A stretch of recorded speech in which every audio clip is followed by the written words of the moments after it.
Time's wheel runs back or stops. Potter and clay endure. Robert Browning. Welcome to this week's episode of Warfare, Advancement, and Revisionism. My name is Preston Floyd, and as always, I'm your host. I'd like to thank you all for joining me this week. If you're a newcomer, welcome. I hope you'll enjoy and go back to our backlog of episodes. And if you're a returning listener, thank you guys. As always, I really appreciate your support. Please rate 5 stars, download, subscribe, all that kind of good stuff on whatever platform you're listening to me on to, kind of help support the show and keep it growing. I also want to hear if you guys like the new theme song. I hope you were able to listen to it pretty well last week. It was a little bit louder than the last one was, at least when it's initially uploaded. I did lower it a little bit more, but I also think that was a little bit of a problem for maybe it coming through initially. So hopefully, I'll get that a little bit more fine-tuned this week. But please let me know if you have any feedback on that or anything else.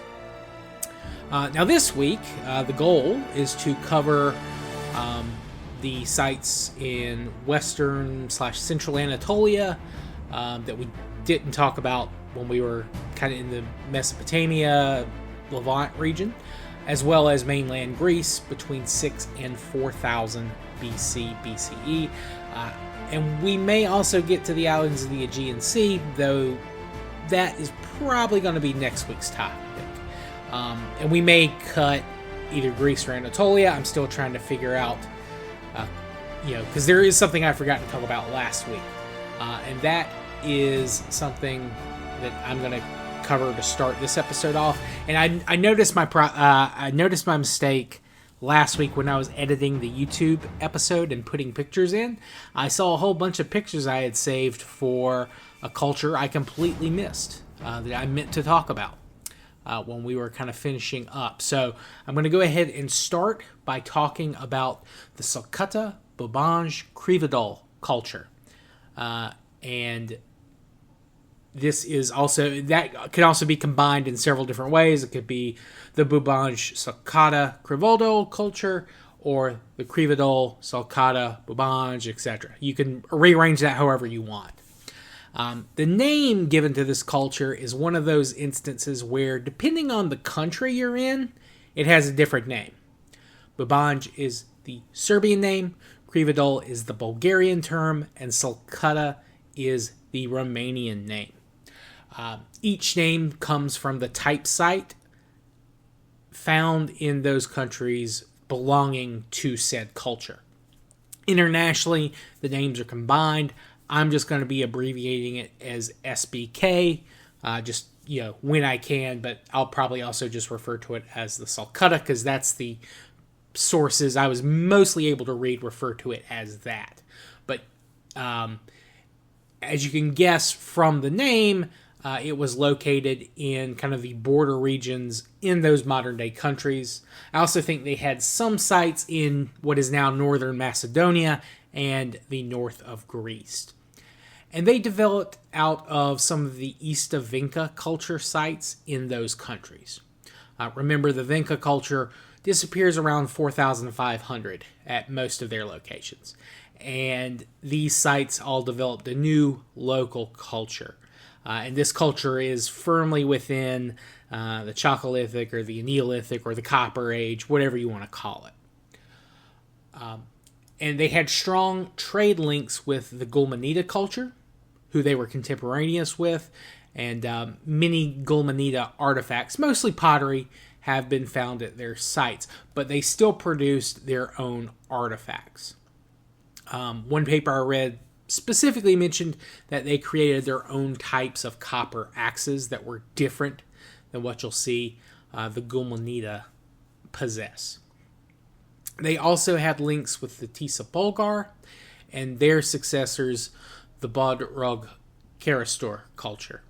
Now, we've not discussed the Bodrog Karastor culture just yet. I think I mentioned them as the successors to the Tisa Bulgar, but they're kind of come along at the very tail end of this season, and most of their artifacts come from next season's time period, so we're not going to talk about them too much. But it does appear that the Bodrog Karazur will replace them in the north of the Salcutta territory. Was this a violent replacement? Possibly. Despite what some say about a peaceful Neolithic or Chalcolithic Europe, most SBK sites were partially or fully fortified with trenches and short sections of walls between said trenches, or covering parts of their settlement that were maybe might be easier to sneak up on otherwise. Archaeologists refer to the short section of walls as vallum. So if you see that term, that's what it means. It basically just means a short section of a wall not connected to anything else. Now, another unique set of artifacts created by the SBK are humanoid figures. Now, obviously, those aren't unique in and of themselves, but their designs on them are unique. They were mostly made out of clay, some with bone, and there are some that are male or an indeterminate gender, but most are identified as female due to the presence of breasts. And these were all intricately incised with patterns, usually lines, though there were dots or kind of like circular markings on them as well. They also would create some animals or animals with humanoid features, but these were almost entirely made out of stone as opposed to bone and clay. Their pottery is very well made, but it does have some more simplistic artistic designs. Mostly it was brown with some inside zigzags or straight lines. Some had no decoration at all. Some were painted. And I also saw references that some were made with a graphite shading. Now, I couldn't find pictures of this graphite shading, but in artistic terms, this doesn't mean that they use graphite in the production of these clay vessels.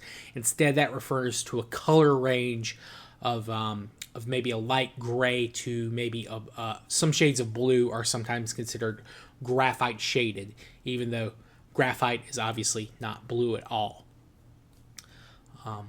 They also had a wide variety of shapes and sizes, including some with fluted mouths, and in some cases they were made with lids to cover up the pots. And they also made small ceramic tables that many believe served as some type of altars, where perhaps they would put those figurines that they were creating on them. Now, they buried their dead on their left sides in kneeling positions. Adults were typically buried outside of settlements with some amounts of grave goods, and this includes things like ceramics, tools, ornaments, and in some cases animal flesh. Now, obviously, the animal flesh has degraded in the ground, but they have found, of course, the bones of the animals, and these aren't like full skeletons. These are maybe like a leg bone or a rib or a couple of ribs perhaps of some animal that would have been cooked maybe to sustain them in the afterlife once they arrived. And they've also found a small number of cases where they would bury children on the edges of their homes, typically around the side of the walls where the hearth was located. They would kind of be on closer to the outside of the hearth or the outside of the wall. So not necessarily under the house directly, but maybe right under the outer section of wherever the hearths were located. And they typically put the hearths either on one of the corners of the house or on one of the long walls themselves. That's usually where they were located. But the children are not given grave goods. Instead, they were buried in large ceramic, what may have been initially set up as a large ceramic oven, or maybe a large jar. They would place the deceased child in the jar, pack it with earth, and then bury that underneath the area that they chose to deposit the dead. And then they would also kind of ram a rod or something like that into the space to allow kind of like a drain, essentially, for water to filter down to the dead, probably as some type of voting offering, giving the children something to drink in the afterlife as opposed to having meat. At least that's the predominant theory. And this is something I think we've mentioned before. I'm pretty sure I talked about it in some of the sites in the Middle East. And even when we get to recorded history in sites in Mesopotamia, this is a practice that is still done. And not just for children. This is done for all of the dead buried underneath a home. Now, their homes were rectangular with internal partitions, but not full walls. And all of them had small hearths in one of the corners, like I said. And the walls were made of wooden supports, and then they would cover those in wattle and daub to kind of create the exterior and the interior walls of their home. Now, the SBK do not last that long. They last from around 4,500 or 4,400. The date varies a little, until about 4,000 BC. So only around, at most, 500 years. On the short term, about 400 years.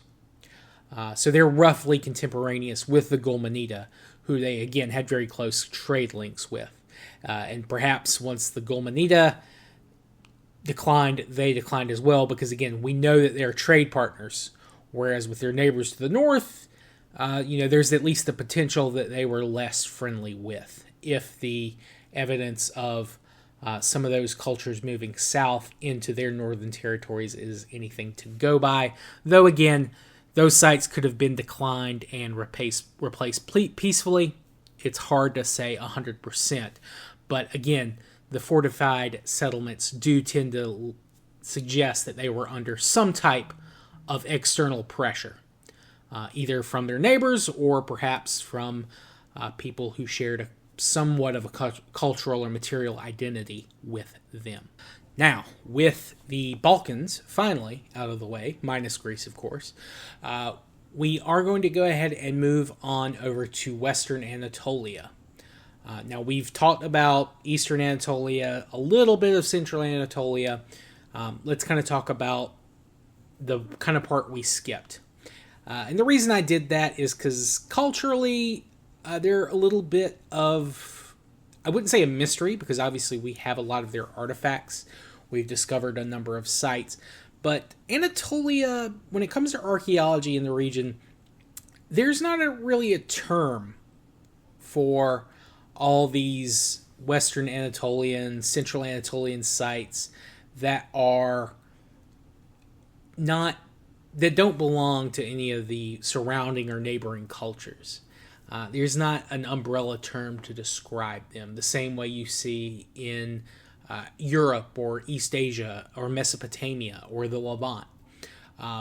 They're just, each site is referred to individually, so they're all their own entity. And I'm not sure why that is. I'm not sure why archaeologists don't have a larger term to describe this area. We know they had at least some level of contact with each other, or at least one or two sites had contact with one or two other. They may not have all known about each other. They're all making similar pottery and humanoid figures, not to mention that they all have the same economy, agricultural base with a level of herding built in, with specifically the cow being the most important animal that they have access to. The answer seems to be, at least from someone who's not an archaeologist, just a historian, seems to be that each of the larger regional sites, they seem to have enough of a difference from each other to separate them all from each other.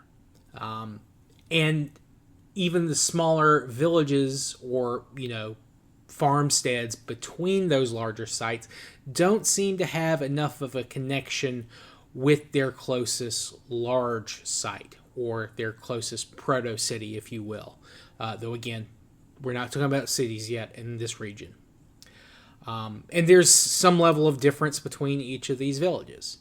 So there doesn't seem to be enough of a material connection to kind of group them all together. Now, this may be something that archaeologists are debating and have been going in about, but going back and forth on, but I haven't come across anything that suggests they do. So that's just my guess. So I'm not quite sure why that is. Also, some of the larger sites fall under influence from the neighboring cultures of the Middle East, like the Halaf, who we talked about earlier this season. The sites that I should bring up are known as Beycesultan, Khan Hashan, Mersin Yumuk Tepe, Hacilar, Norsun Tepe, and Istanbul Fikirtepe. And that may be a mispronunciation. Apologies if that is the case. And there are a couple of other ones as well, but those are the ones that I've seen mentioned the most. And some of these were even Neolithic sites. I believe I've talked about Hacilar last season when talking about Anatolia. I don't think I went into too much detail on it, but it is still thriving during this season. And during this season, all of these sites enter into the Copper Age, and they enter into it anywhere between 1500 to about 900 years before some of the copper producing sites in Europe. Though the level of copper artifacts they use don't really get they don't really get to the level of copper tools until around the same time as some of those sites in Europe. Prior to that, they're mainly making copper beads and jewelry and things like that. So nothing too practical. It's more ornamental or perhaps spiritual. The most important site I'm going to focus on talking about this area is going to be Hacilar. Now, this site, again, I've talked about it before, was first occupied right around 7000 BC. It was probably an offshoot of Chalcolithic, or at least people living there were descendants of people who had lived at Chalcolithic.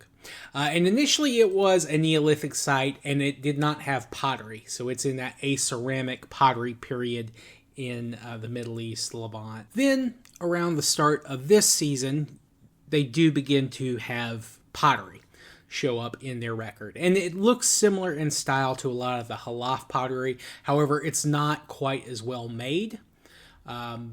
It's almost all completely undecorated, but in terms of shape and size, very similar to what you see at Halaf sites and their vessels. So they were probably at least seeing examples of Halaf pottery from people kind of in central Anatolia.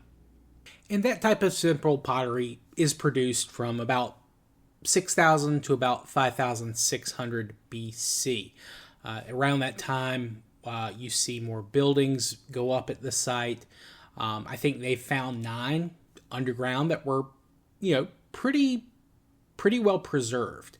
And they're all grouped around a square, kind of like each house is kind of like on if the square is the center, it's kind of like a little town center area. And it's mostly agriculture, wheat, barley. They had vetch. I think they found some peas and spelt there as well. They were breeding animals. They found, again, cattle, pigs, sheep, goats, dogs. All those were bones have been found at that site. And the pottery is still simple, but it's more well made. They may have been painting it at that point. There is some debate on that. But it's still, not too highly decorated. However, they do begin to find female figures. And they're made of clay, and they're very, very unique, at least when you compare what we saw in Europe. The body is definitely feminine. They have wide hips. It looks like they're designed to either just represent a sitting woman, perhaps kneeling. Her arms are kind of folded over her stomach. And then, of course, you can see her chest. The face is very blank. It's just pointed with two like eye holes as well. You'll see. So they have very pointy heads, which we've talked about cranial deformation in some places in the Middle East. So though I don't think there's any evidence of these sites having cranial deformation of any of its inhabitants. At least I didn't see anything mentioned, but it's certainly possible, I guess, in some cases. The next big change that we find at the site, it comes around, or it's dated to around 5,300. So about 300 years after the last big change. We see that the village is now fortified. It has walls as well as deep ditches. In some cases, they're referred to as trenches.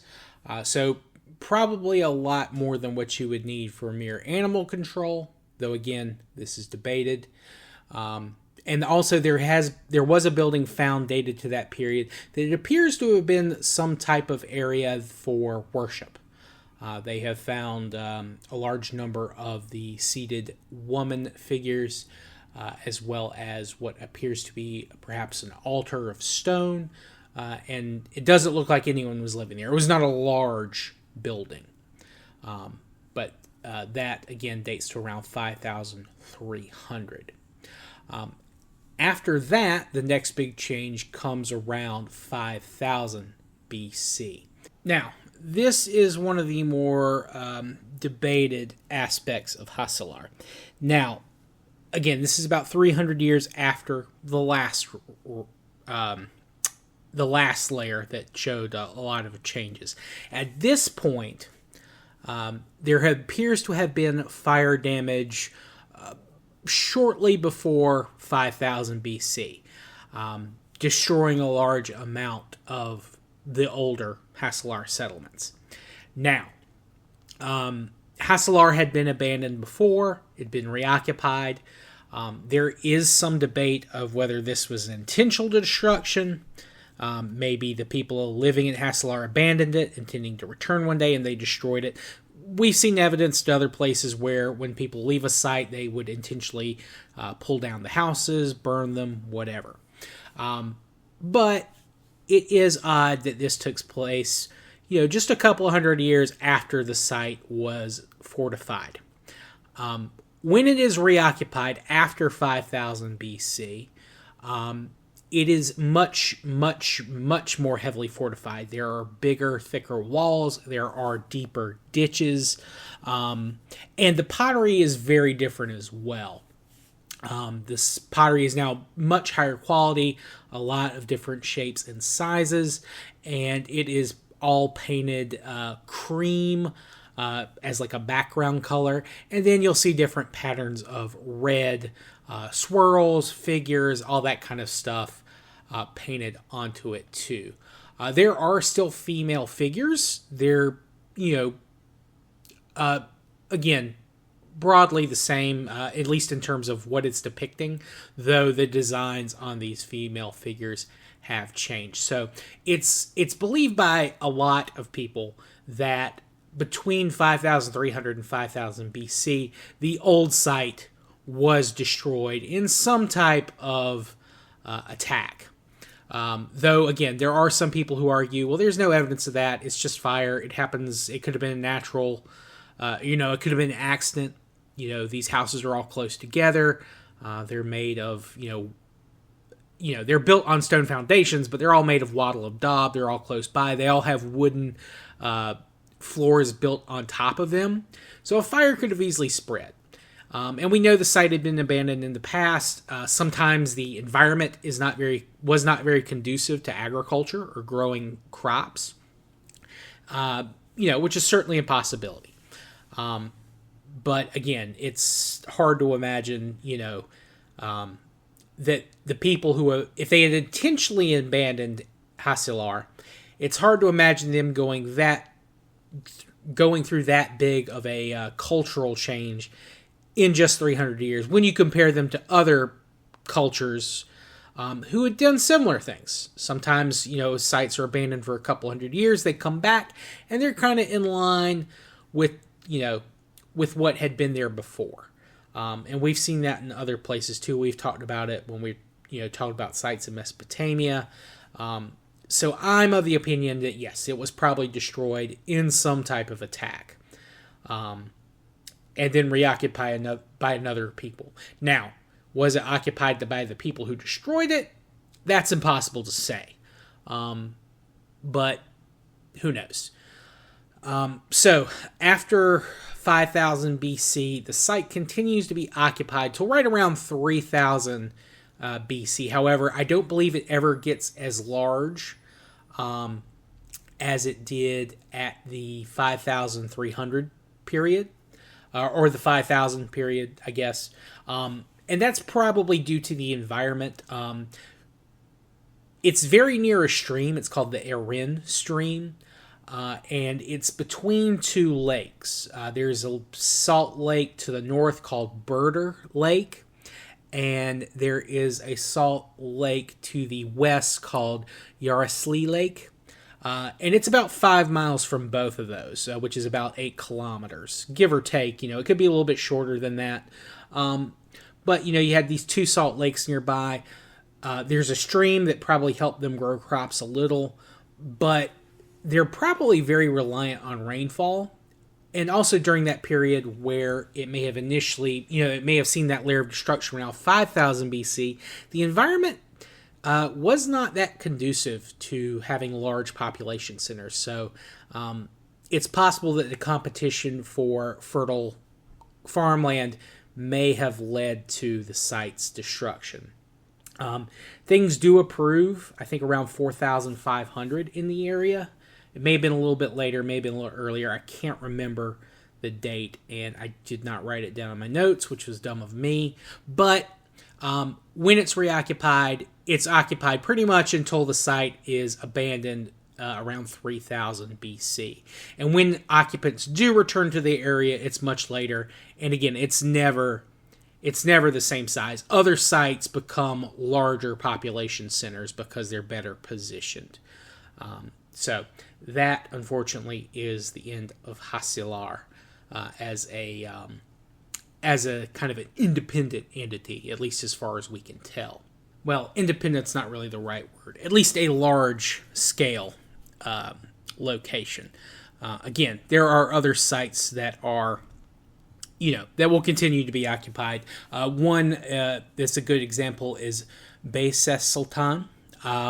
This is a little bit further to the west of from Hacilar, and it's first occupied right around the time that Hacilar is destroyed around 5000, maybe a little bit before then, and it's occupied clear through to the end of the 4th millennium. In fact, it's occupied even further. There are Bronze Age sites too, though again, it does see periods of abandonment. But Beycesultan, like I said, is one of those sites that is more conducive to having larger populations, and it will be the site of, I think, clear until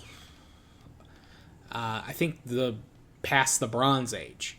But we'll talk more about them later. They're not very large at this time. They don't have anything that really stands out about them that separates. They're not as advanced as Hacilar is. Their houses are very similarly made. Though they add benches along their walls, which is not something I saw mentioned at Hacilar.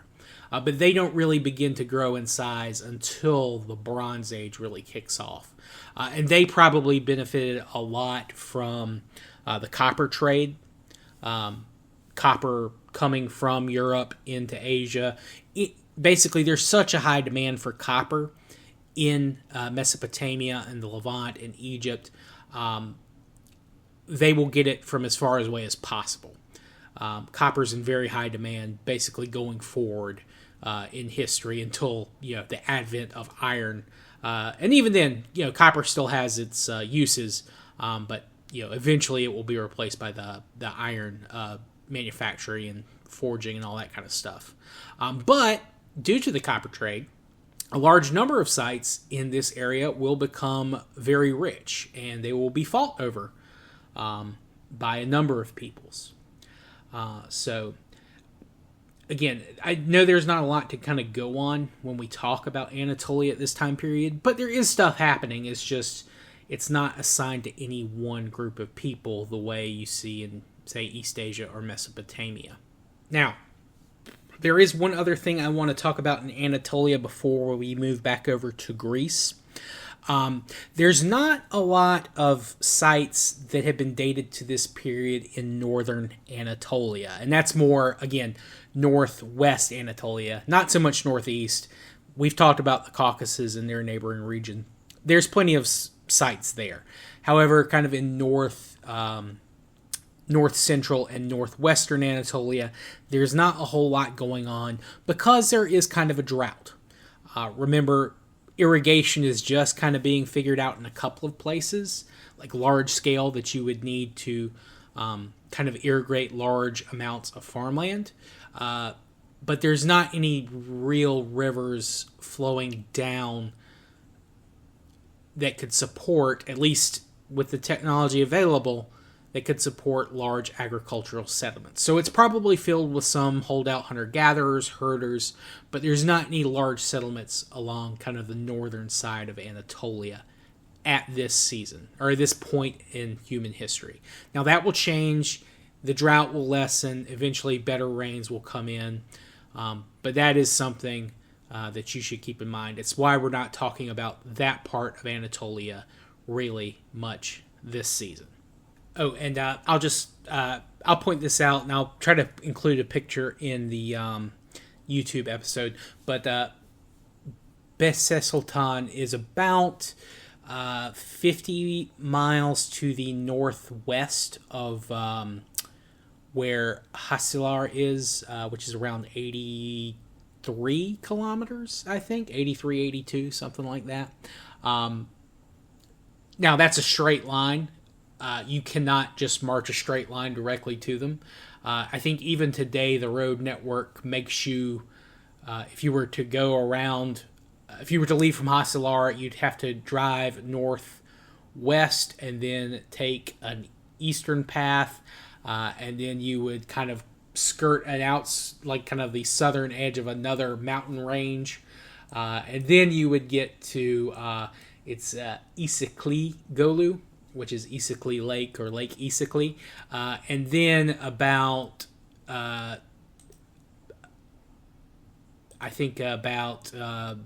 Beycesultan is about 7 miles to the west of that lake, which is around 12 kilometers. So, salt lakes were important, apparently. They were probably, again, producing salt from these lakes to help preserve their food and things like that. Now, back to Greece. So, I've mentioned this site last season when we were talking about Europe. But this site is Sesklo or Sesklo. I'm not quite sure of the pronunciation. I've heard it different ways depending on the person speaking, but it's Sesklo. And this is found in what is now Thessaly. That's the I guess the administrative region. I'm not sure if they have counties or anything like that, but it's Thessaly, and it was first occupied by what appears to be hunter-gatherers, and that happened as early as around 6,800. They were probably starting to live a slightly more Neolithic lifestyle, more sedentary, because of the kind of the rough conditions further north. Now, those conditions were softening, but it was still probably hard to get a lot of food if you're hunting and gathering those areas. So they opted to move further south, where it was warmer, sunnier, better protected. There's a lot of mountains nearby that you could retreat into if you needed, if you were maybe outnumbered. Now, starting around 6,400, 6,300, you begin to see animal bones show up at Sesklo and other sites. There's another site nearby called Agrissa, also in Thessaly, where there's a lot more cattle bone. So this tends to indicate that people are bringing in domesticated cattle. So it's here that you see the first mixing of Eastern hunter-gatherers with these early Anatolian farmers. And we saw this happen in the Balkans in a later period, but it's happening here first at Sesklo. And it's, again, about 300, 400 years before the start of this season. Very quickly, the Neolithic lifestyle takes over at Sesklo and the remaining kind of nearby areas. You see more crops being grown. You see cattle bones show up a lot more, as well as goat and sheep and things like that. Of course, pottery becomes popular in the area. It begins to be produced in the area. And most of this is kind of a light brown or a kind of an off-white with kind of darker patterns painted onto it or maybe glazed onto it. And this kind of lifestyle really kind of settles in for the long haul. Sesklo itself will be occupied until about 4,400 BC. But right around 5,000 BC, the site gets to cover an area of about 20 hectares. And this is its largest, the largest it gets. It has about 500 to 800 houses, and people estimate its population could have been as large as 5,000 people. And there are, of course, numerous outlying villages and things like that as well. The homes are very small, too. They're not large. They're typically square, with maybe 1 or 2 rooms, depending on the size. They're made of wood or mud brick, though they do have adobe walls and kind of covering the walls as well. And they're all built up on stone foundations. Some of these homes may have even had like subterranean rooms dug down, so they would have been 2 floors, a ground floor and a subterranean floor. This also may have just been like a storage area. It's hard to say. They're also making female figures. They have the similar motif with the woman kind of guarding her stomach in some of them, though there are some where it's just the upper torso where her hands cover her breasts. There's also one from around sometime between 4,800 and 4,500 of a woman holding a child, or at least like a woman's body. The heads have been destroyed or they were never made. It's hard to say, at least from the picture I saw, but it's a woman holding a baby in her arms. And I'll try and include pictures of those as well. But Sesklo stays, again, their high water mark is about 5,000 BC. The site's pretty big. After that, things start to go downhill. And there's a couple of thoughts about this. Before I get to that, though, also the Sesklo people, or at least people related to the first Neolithic farmers at Sesklo, are also the ones who established the Starchevo and the Koros-Kris culture. We talked about that migration pattern earlier, but just wanted to remind you guys of that and point that out here and now. Not everyone stayed in what is now Greece. Now, as I was saying, the Sesklo, again, their high water mark's 5,000 BC, and they start to hit a decline. Now, why this is debated, but they disappear around 4,400. Another material culture rises not far from Sesklo. It's at a site known as Dimini or Diminion, depending on the rendering in Greek. It's had different spellings at different times. But the Diminian culture was initially thought to have been a new wave of migrants from Anatolia, and it is thought that they destroyed the Sesklo shortly after 5,000 BC.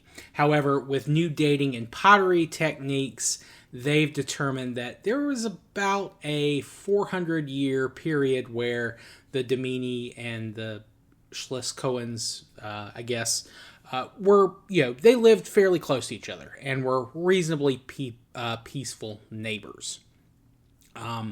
However, eventually, something caused the Diminian art style to become more popular. Now, is it the decline of Schlesko that was just a natural? Maybe the settlement was no longer as prosperous. Maybe there was internal turmoil at Schlesko. Maybe the Dominions conquered it, but there's no evidence of that. And again, there's that 400-year period where they're neighbors, and some sites are right beside each other, and they would have overlapped. They would have perfectly lined up with each other. They would have been absolutely neighbors with each other. So we don't really know. However, eventually the Diminian art style does take over. And I'll put a picture in the YouTube episode, but their pottery is a lot more intricate in terms of art style. They are fortifying their settlements with walls, and these are walls surrounding the settlement, connected. In some cases, they're kind of stepped wall kind of fortifications. So why the Dimini were able to overcome, or why they lasted longer than the Schlesko, is hard to say, at least from the archaeological evidence. Again, maybe Schlesko had internal problems and the Dimini took advantage. Maybe it was just a natural progression of art. Maybe the Dimini grew out of Schlesko and they didn't see a difference between them, at least ethnically speaking. And the Dimini pottery is very popular.